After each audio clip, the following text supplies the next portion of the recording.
পার্বত্য শান্তি চুক্তির ২৭ বছর অতিবাহিত হলেও এখনো শান্তি নয় ভারত। এখনো ফার মানুষ রাতে গুম জান্না ফারে অস্তরার জনজননীর আওয়াজে চাঁদাবাজি, গুম, খুন, হত্যা নিত্যদিনের ঘটনায় পরিণত এই ভারত। হিন্দি শান্তি চুক্তির পরত্তন গড়ে উঠতে আরো সশস্ত্র সংগঠন।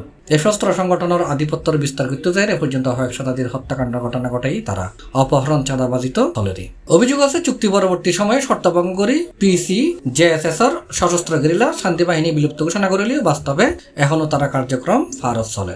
তাছাড়াও শান্তি চুক্তির আগে ভারত শুধুমাত্র শান্তি বাহিনী নামের উগ্র সশস্ত্র সংগঠন আছে, কিন্তু চুক্তির পরে বিগত ২৭ বছরে গড়িটি আরো সশস্ত্র সংগঠন।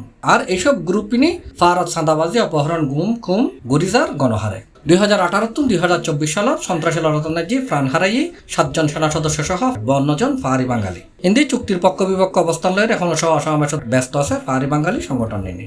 এ বিষয়ে পার্বত্য চট্টগ্রামের নানান সংগঠনের নেতা হই এই চুক্তি করার পর থেকে আজ পর্যন্ত পার্বত্য চট্টগ্রামে স্থায়ী শান্তি প্রতিষ্ঠা হয় নাই।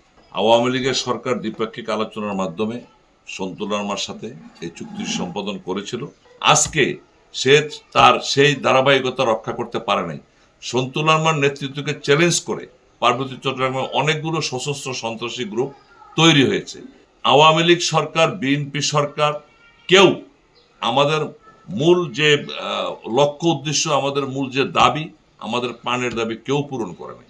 এখন সময় এসেছে চুক্তি যদি বাতিল করা যায় বাতিল করতে হবে, বাতিল করতে না পারলেও অসাংবিধানিক ধারাগুলো পরিবর্তন করতে হবে এবং আঞ্চলিক পরিষদ পুনর্গঠন করা খুব জরুরি হয়ে পড়েছে। চট্টগ্রাম চুক্তি আজকে ২৭ বছর পূর্তি অতিক্রান্ত হতে চলেছে, কিন্তু বিগত ফ্যাসিস্ট আওয়ামী লীগ সরকারের যে পার্বত্য চুক্তিকে পাশ কাটিয়ে সময় কালক্ষেপণ করার কারণে পার্বত্য চট্টগ্রামে যে সংঘাত, রক্তপাত, হানাহানি কিন্তু বন্ধ করা যায়নি। আমি মনে করি পার্বত্য চট্টগ্রাম যদি শান্তি শৃঙ্খলা বজায় রাখতে চাই তাহলে অবশ্যই আমাদের চুক্তি বাস্তবায়নের বিকল্প নেই।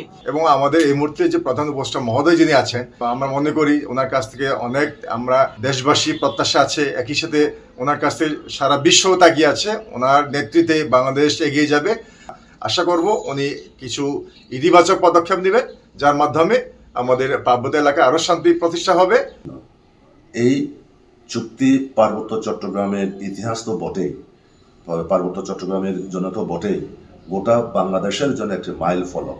ধীরেতে হলেও গণপ্রজাতন্ত্রী বাংলাদেশ সরকার এই চুক্তির গুরুত্বটা বুঝতে পেরেছে বলেই তারা সরকারিভাবে, আনুষ্ঠানিকভাবে পার্বত্য চট্টগ্রাম চুক্তি বর্ষপূর্তি দিবস পালন করার সিদ্ধান্ত নিয়েছে। এখানে কিছু কিছু কাজ আমাদের অনেক করে নিতে হবে।